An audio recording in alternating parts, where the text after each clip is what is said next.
Hola Maca, Sebastián, ¿cómo estás? Muy buenos días. Claro, se cumplen 2 años respecto a esta fecha, este mega incendio que ocurrió en Valparaíso, que dejó a más de 1000 personas damnificadas, alrededor de 15 personas fallecidas, bien digo. Sin embargo, ¿cómo se ha proyectado, cómo ha ido mejorando la situación en esa zona, donde también se había hablado mucho que se iba a cambiar el plano regulador? Queremos responder todas esas preguntas cuando ya se cumplen 2 años respecto a esa fecha. Estamos junto a la ministra de Vivienda, Paulina Zabal. ¿Cómo está, ministra? Muy buenos días. Sebastián, buenos días. Ministra, bueno, preguntarle respecto a cómo ha ido avanzando la reconstrucción. Aún quedan familias que no tienen vivienda, al menos 500 de ellas.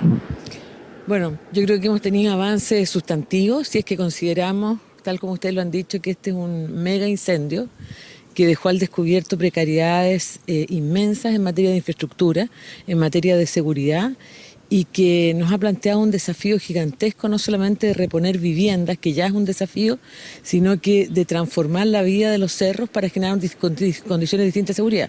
Hoy día, de una cartera de 124, 122 obras urbanas, desde la avenida Alemania, el Camino del Agua, hasta obras mucho más sencillas, que son las escaleras que dan conectividad, tenemos un 42% de avance que, si uno recorre los cerros, empieza claramente a percibir que hay taludes bien hechos, que hoy día hay muros de contención en las viviendas, que hay calles nuevamente conformadas, que hay escaleras que permiten la seguridad y en eso, y obras que no se ven, que son muy relevantes, como por ejemplo todos los ductos del agua, los colectores de agua lluvia, etc.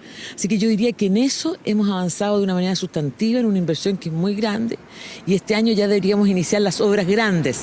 Estamos terminando todo el diseño de la avenida Alemania, el Camino del Agua, las transversales, y debería empezar la ejecución también de aquello.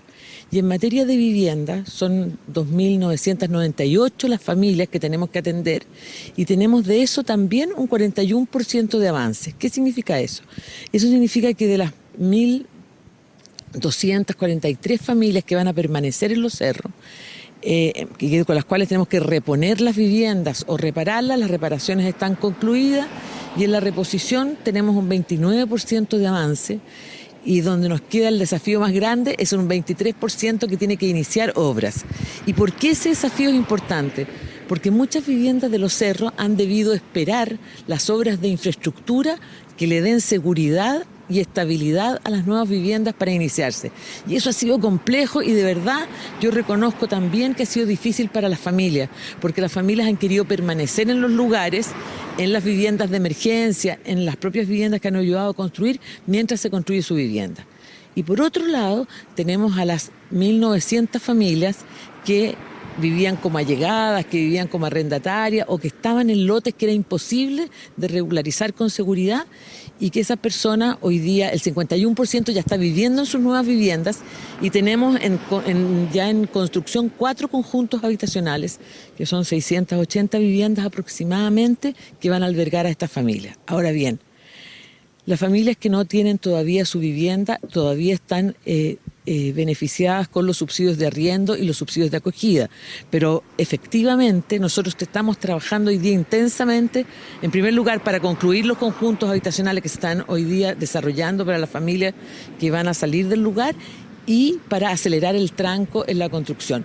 Pero creo que hoy día la diferencia es notable cuando uno va a los cerros. O sea, la conformación de los cerros, el antes y el después, es algo que se nota y se percibe. Y ayer, dialogando con las familias, yo diría que las mayores inquietudes están en aquellas donde sus construcciones no han partido, o aquellas donde todavía el entorno no está terminado de reparar y les genera inseguridad o todavía dificultad en el acceso a sus viviendas. ¿Y qué ha pasado con esa lentitud? ¿A quién se puede responsabilizar? ¿Hay falta de recursos? ¿Qué falta planificación para estas 500 familias, por ejemplo, que aún no tienen respuesta? Es que yo creo que han habido cosas distintas. En alguna parte no ha habido nada de lentitud, sino que al contrario, ha habido buscar darle seguridad a las personas. Todas las obras previas tienen un tiempo. De repente todo el mundo dice, pero ¿por qué no empiezan? Y no entienden que hay que hacer estudios de ingeniería. Todo eso de verdad genera angustia en las personas, pero es indispensable. Entonces, una parte de las obras estaban sujetas efectivamente a que resolviésemos los temas de infraestructura. Debo reconocer que hemos tenido problemas con algunas empresas a las cuales les asignamos un grupo de viviendas, y han partido 4 o 5 meses después de que nosotros les asignamos ese grupo de viviendas. Y nosotros hemos tenido problemas con algunas empresas a las cuales les asignamos un grupo de viviendas, y han partido 4 o 5 meses después de que nosotros les asignamos ese grupo de viviendas. tarde, no han partido, hemos tenido que sancionar empresas, hemos terminado contratos. Pero también quiero volver a remarcar que buscamos siempre que cada construcción se inicie con permiso de obras obtenido en la Dirección de Obras Municipales, asegurando el futuro. Y en lo que dice relación con las viviendas a construir fuera de los cerros, es decir, la oferta de vivienda para las familias que se van, nosotros hicimos a fines del año 2014 un llamado al sector privado a construir proyectos habitacionales integrados y bien localizados. Seleccionamos 5 proyectos y de verdad fue un proceso muy interesante. Sin embargo, la mayoría de esos proyectos no llegaron a término porque en el momento de iniciar obras, las empresas no concluyeron los procesos de permiso, no terminaron los estudios del EISTU, etc. Entonces hemos tenido que trabajar aceleradamente en levantar otra cartera de proyectos que estaban destinados a viviendas del Fondo Solidario, y así hemos ido enfrentando el tema. Entonces yo creo que ha sido un proceso complejo, es muy complejo, pero siempre asociado a brindar seguridad.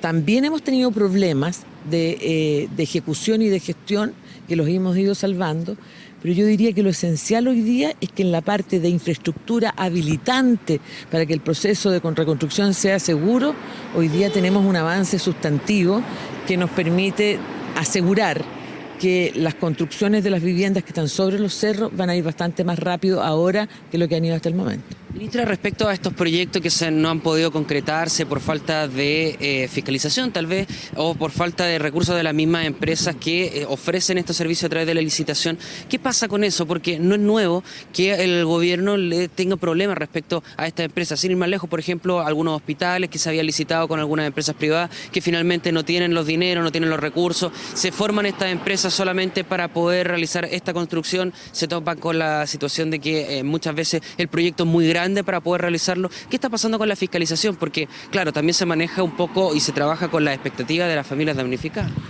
Bueno, yo diría que aquí tenemos un tema más global, como usted lo plantea, y tenemos, en primer lugar, que prestar mucha atención al momento de las licitaciones. Nosotros tenemos un registro de empresas, hemos sido tremendamente rigurosos en eso. Sin embargo, en los procesos de reconstrucción incorporamos empresas de distinto tamaño, empresas grandes y empresas pequeñas. Las empresas pequeñas tienen la virtud que trabajan muy bien con las reparaciones y trabajan mucho mejor en el sitio residente. Las empresas grandes no trabajan en el sitio de la familia porque es una obra uno a uno.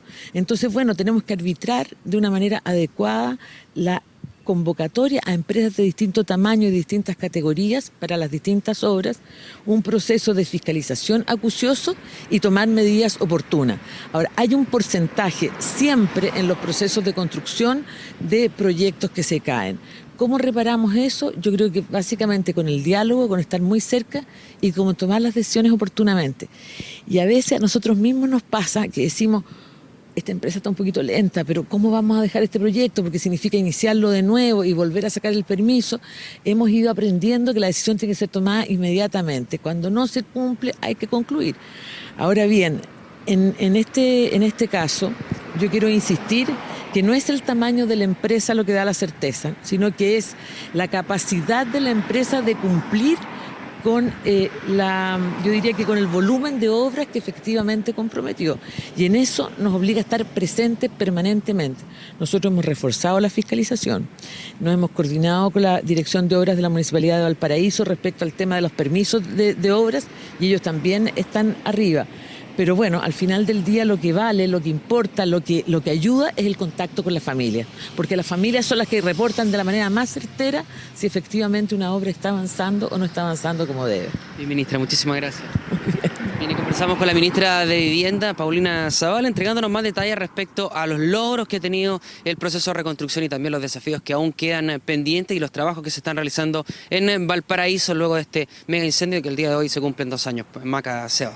Sí, claro, los desafíos que aún quedan pendientes significa que hay familias que todavía no tienen su vivienda definitiva, por lo tanto es importante también aquella cuenta pendiente. Y solo una breve reflexión, la pregunta que queda pendiente a 2 años de aquel fatídico incendio es ¿Cuánto hemos aprendido respecto de la prevención de este tipo de incendios, especialmente en un lugar tan complejo, de una geografía tan compleja como es Valparaíso, cuando finalmente muchos pobladores quedan o viven en quebradas que realmente no son aptas para aquellas, y cuando se junta mucho basural respecto a lo mismo, la pregunta es, ¿hemos avanzado en eso o no para evitar otra tragedia de esta envergadura? Sí, porque los riesgos siguen estando ahí a la mano, muy cerca, ¿no?